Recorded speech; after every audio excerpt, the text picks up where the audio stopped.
Well, a very good morning, everybody. I hope you are exceptionally well. How's everyone feeling? I just want to test the temperature for today.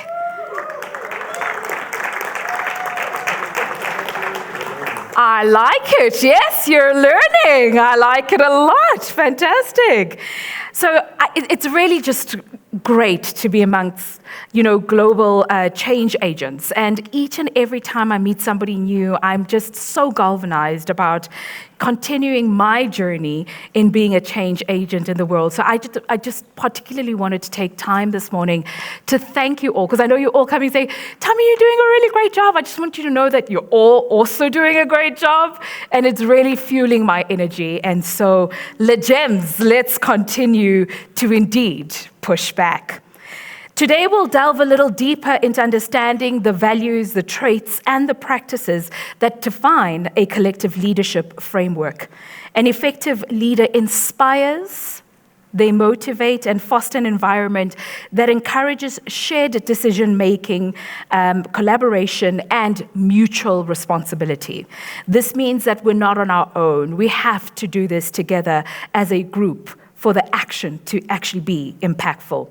We need today to remember our strength and every other day going forward, remembering that our strength is actually within our differences, because our differences enrich our collective wisdom and enable us to approach issues from various angles. I was quite excitable to listen to actually Vicky yesterday when she was speaking through the mindfulness exercise and listening to everybody else, but particularly just listening to her speaking about her mom, and I thought, wow, we really never all have it all and know it all. Everybody has such a different perspective to life in how they were raised, and if we can use those differences, then we'll really have a well of wisdom in order to change the world. We will have two panels today. Our first panel is on the future of leadership. So our esteemed panelists will be from the WKKF Global Fellows Network, the Equity 2030, and also the SCORE, each renowned for their visionary leadership and pioneering work. And they will share their insights on where leadership is actually headed and the reality of it, according to them, in this rapidly evolving world. Never has the world ever evolved as rapidly as it does. I thought with COVID, we were done with the rapid, but every single time we just watch it evolve ever so rapidly, and we need to really keep up with this evolution. They will delve into the critical qualities that future leaders must embody. Not know, they must embody these qualities, and the strategies needed to navigate the challenging times of the future. Is without doubt that the future is going to be challenging. If anything is rapidly evolving, if we don't stay agile, it's going to be challenging. We'll then reconvene. We'll go into breakout sessions where we will then speak about a number of themes. Don't worry, a little bit closer to the time, I'll tell you how we're going to separate you into the various groups. We will then have conversations amongst each other in those groups, and then we will reconvene again in the room to get feedback sessions from each room. These sessions are about learning from our young leaders, but also exploring how we as individuals and as a group can explore and establish leaders and support them, mentor them, and collaborate with them. We'll then go a little bit later on into a second panel discussion where we will then speak to another group of people, but I don't want to give you too much information because it becomes a lot for you to absorb. I want us to break it down so you can hold these thoughts and these moments in your heart. I certainly hope that you have been writing these moments, these thoughts that you've been holding close to your heart on the post-its at the back. You can see our gallery is growing. It wasn't as big yesterday, so if you look over there. So if you do have really deep thoughts that touch you, find a post-it, write it on there. We're separating them into themes, and something will come of it. I just want to give a shout out at this point in time to Lita Curry. I don't know if you've been watching on the screens, the discussions that we've been having. She's actually been putting them down into artistry and in a pictorial version. So when you go out to tea time, take even if it's just a few seconds to look at the screens. They usually put them up just before we go to our breaks. I think she's doing an absolutely stellar and impeccable job of capturing those. So please, a round of applause to Lita. But to start off the day, there's somebody I'm going to call up who's going to give us his perspectives. Now you know it is a gentleman. It is my honor really to call up on stage this pivotal figure who's been instrumental in the development of the Global Leadership Forum itself, the very event that we are at. As a Chief Leadership and Human Capital Strategist at Kellogg Foundation, he brings a wealth of knowledge, dedication, and passion to his role. His visionary leadership has shaped this global fellows network that we have here today. I can only imagine how interesting his job is to grow this network, meeting the most stunning individuals day in and day out. Under his stewardship, the Global Leadership Network has grown and has become an integral part of the Foundation's efforts to achieve racial equity. Please, everybody, help me warmly welcome to stage Dr. Paul Martinez.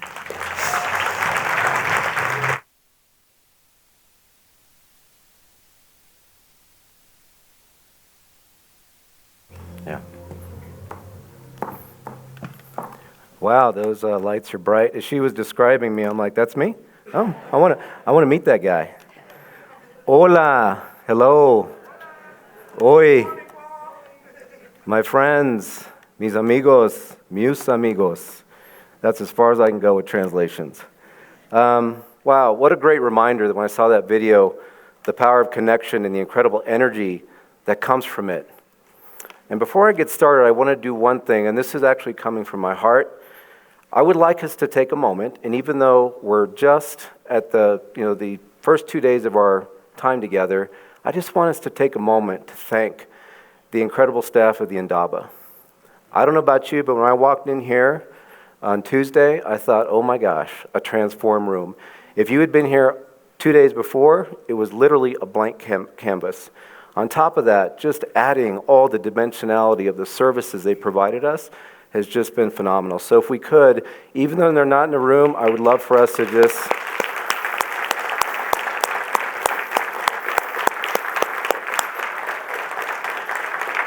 I want to encourage you to continue to express that gratitude and that kindness towards them every time you see them.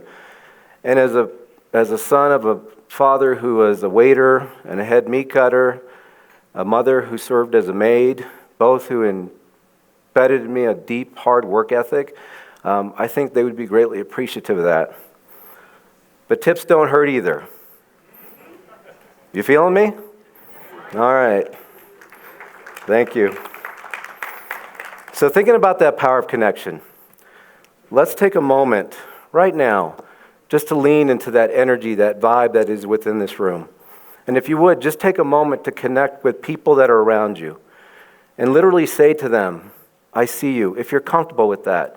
It could be a nonverbal, it could be a nod, a gesture, but just something that says, I see you, my fellow human being. Just take a moment to do that.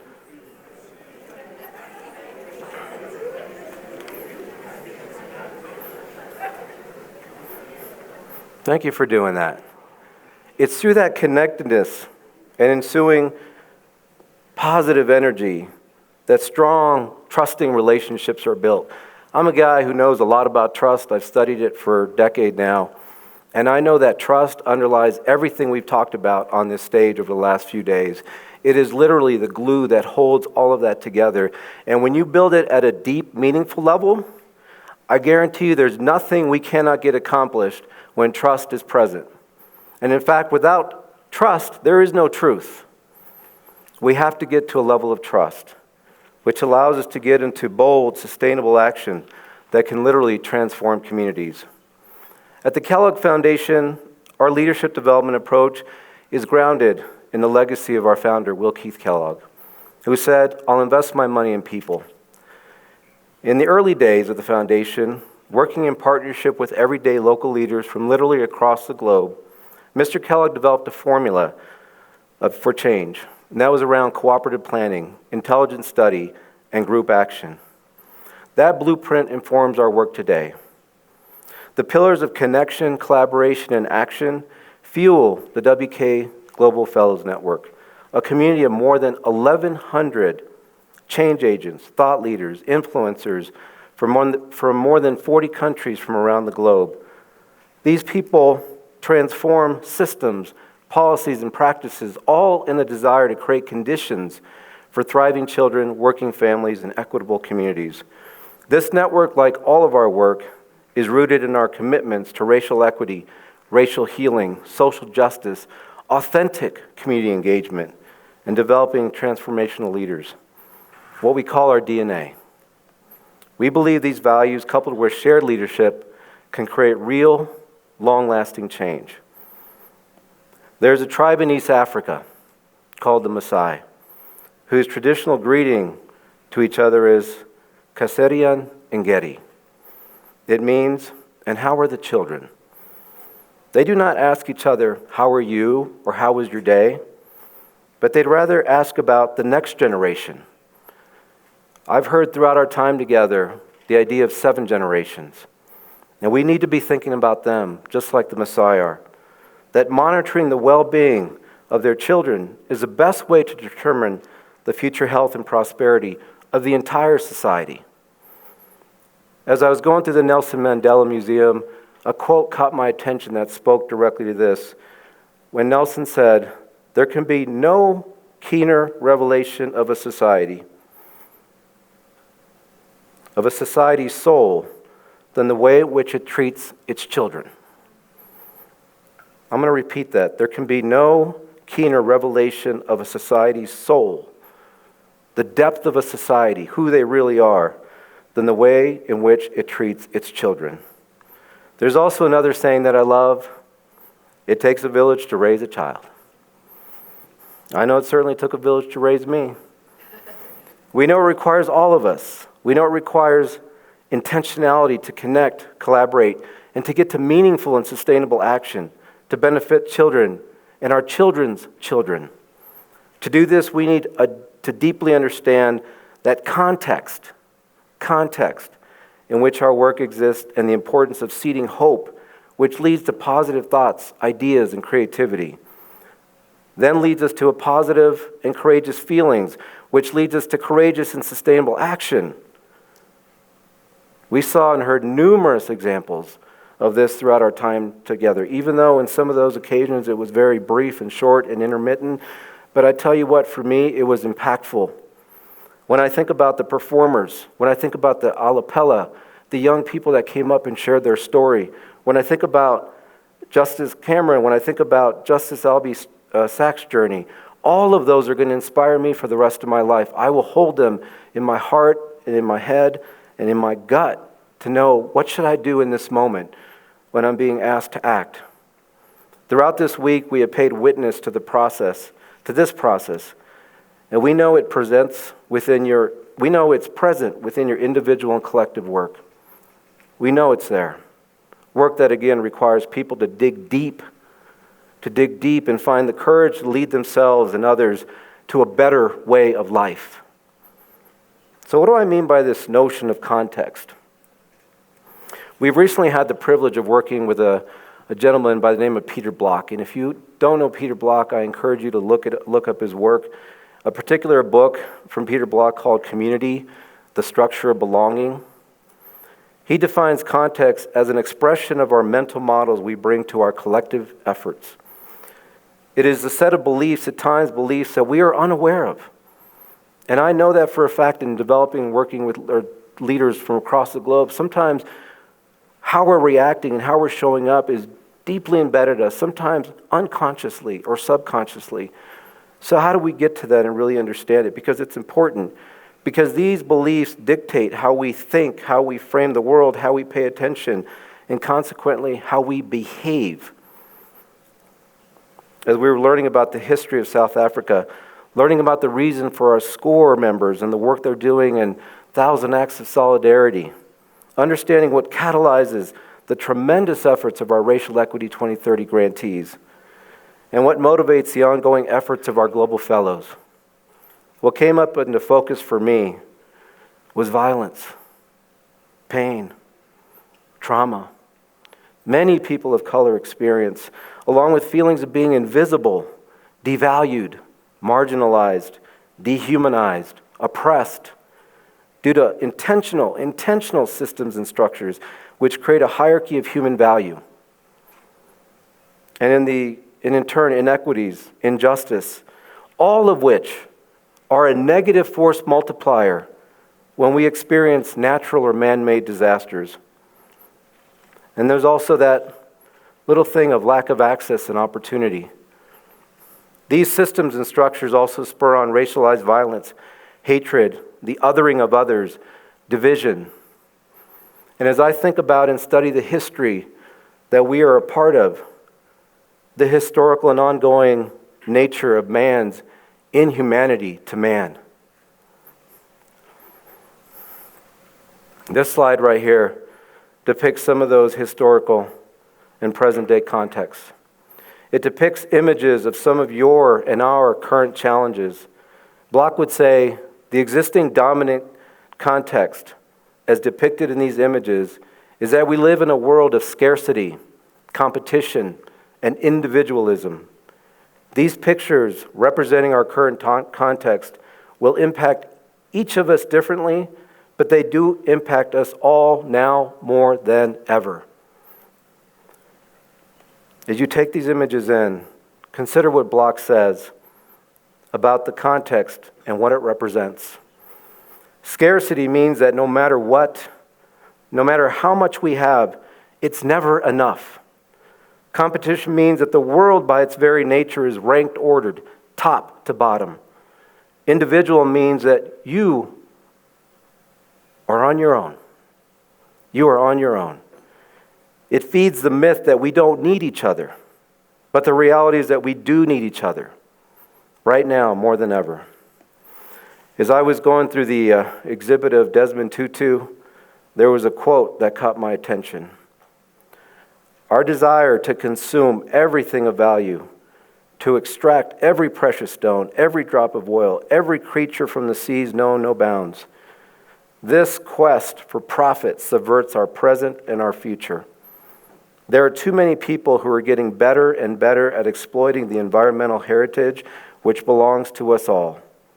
We are not heading for an environmental disaster. We have already created one. Again, take in these images and see if what he just said does not ring true. So as you look at these images, I just want to ask you, in your own mindset and mind's eye, what's coming up for you? For many of us, the images are disturbing, anxiety-provoking, and create a sense of dread and hopelessness.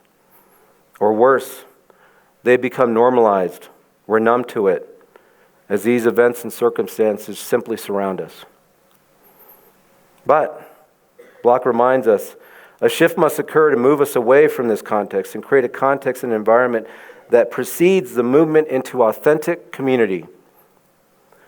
This new context that restores community is one of possibility, generosity, and gifts, rather than one of fear, mistakes, and self-interest. We believe the work that each of you is engaged in partnership with others in your respective communities and geographies, and now hopefully with newly found friends and thought partners with shared values, that we can shift to build authentic community.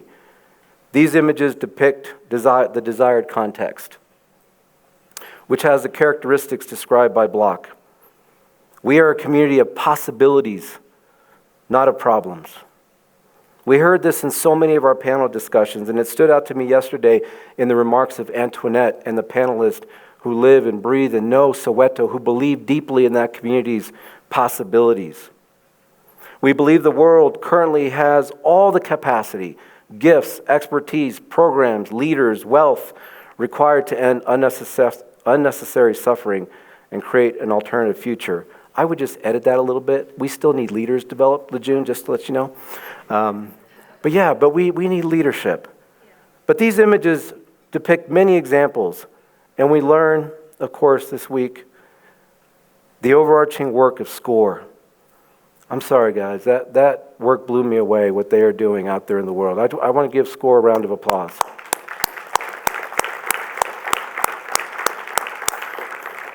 The Declaration of Interdependence, that is music to my ears, because foundational to interdependence, to collaboration, to integration is trust. So you have to get to a base of trust to really create what they're envisioning, but it's possible.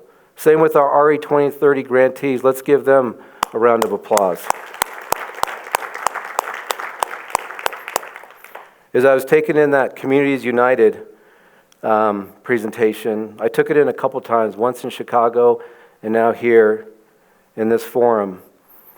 And the question that the Alapela student was asking herself as a 7-year-old, what do I want to be when I grow up? It was interesting to me because I too wanted to be an adult, but I wanted to be a good human being. I really did. That was in my core.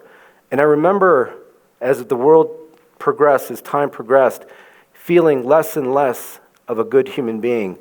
And it wasn't because of anything I was doing, it was because the way the world was reacting to me and treating me, as if to say, you are not a good human being because of the color of your skin. So that struck me. But they're out there doing that work. They're helping people to survive trauma and work through it.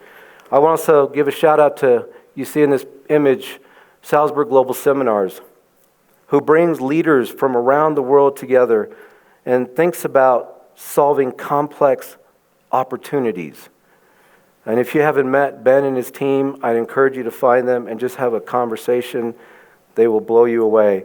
In the middle of this future context, you'll see an amazing piece of work by Fabiana Rodriguez.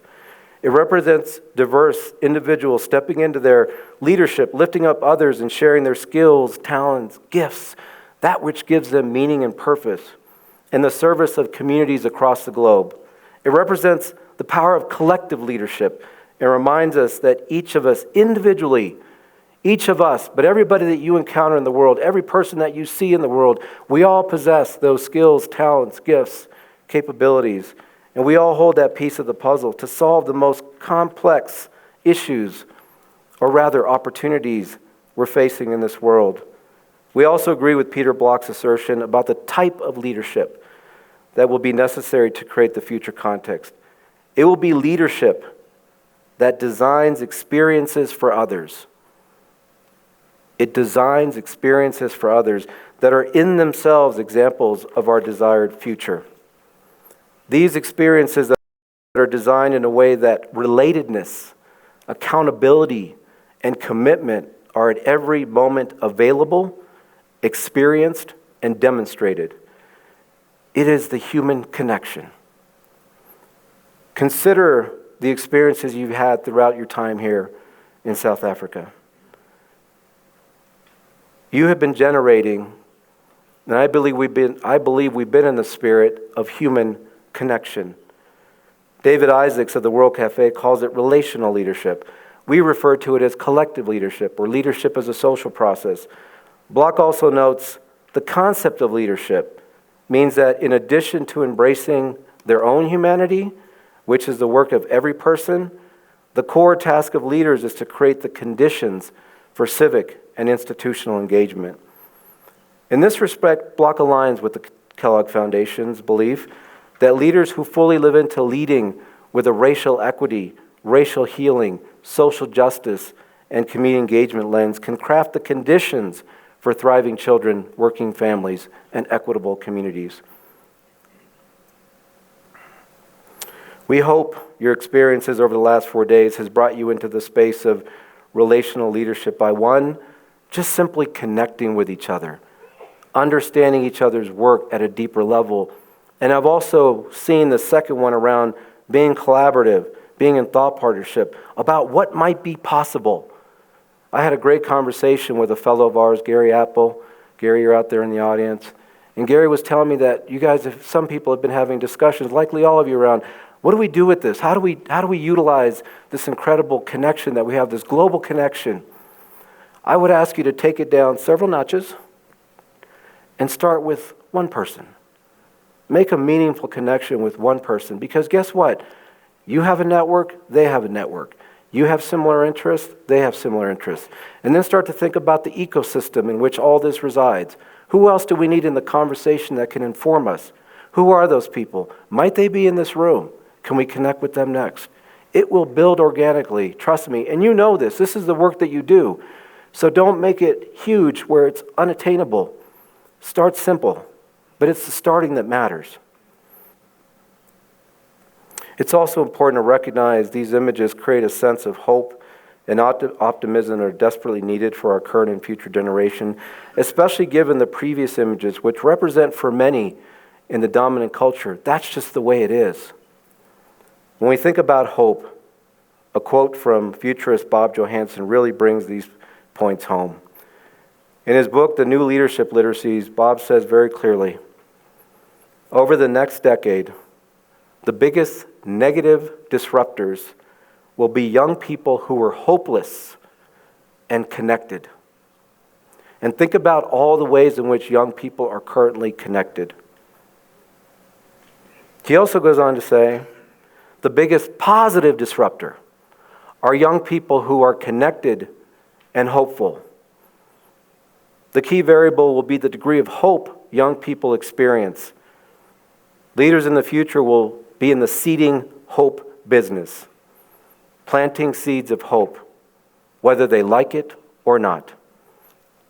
With this framing in mind, we're going to lean into these panels. And Thami gave us an overview of what they are. I'm not going to go into too much detail there. But what I really encourage you to do, what I'd like a commitment from you today, is to stay fully present and active throughout these panel sessions. You're going to have an opportunity to do what Block recommends for us to really be in community, which is to engage in deep, meaningful conversation.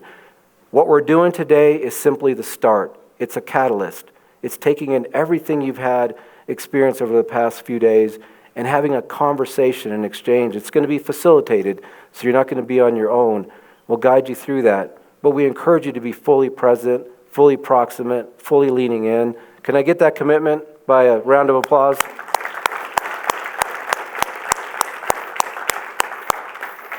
And I'm going to hold you to it. Because if I see anybody like, oh, I'm just going to go get some more rest, that second panel doesn't need me, we need you. We need you.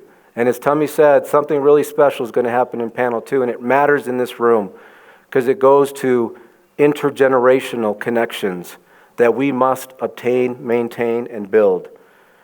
The last thing I'll leave you with before I turn it over to my friend and colleague, Pat Turner, is this last thought. Keep in mind, change begins with a thought. A single thought, which creates a vision and a positive feeling, which leads to creativity, innovation, and an emboldened belief, conviction, and sustained action. This single thought, when brought into thought partnership with others, can produce an exponential effect that drives positive and sustainable change over time. There's another fellow in this room, he's also a SCORE member, Manuel Pastor. And Manuel Pastor made it very clear in his presentation to our CLN2 fellows, which was that we, us, are up against a system. And I guarantee you they're connected. In fact, going through the Nelson Mandela Museum, there was a very illicit quote that said, we need to be connected in this effort, Afrikaners, to basically keep the black people in their spot, in their place. So that's the system that we're up against. So we too have to be equally connected, working together in partnership. If we're going to make a dent and if we're going to make an impact, and as we've all been talking about, move that needle that we all care about in creating conditions for thriving children, working families, and equitable communities. So with that, I'm going to turn it over to Pat Turner. She is my friend, my confidant. She is a person that I deeply admire. She is a top-notch leadership development expert, a consultant for our Global Fellows Network, and a long-time friend of the Kellogg Foundation. Pat, where are you, my friend? There you are.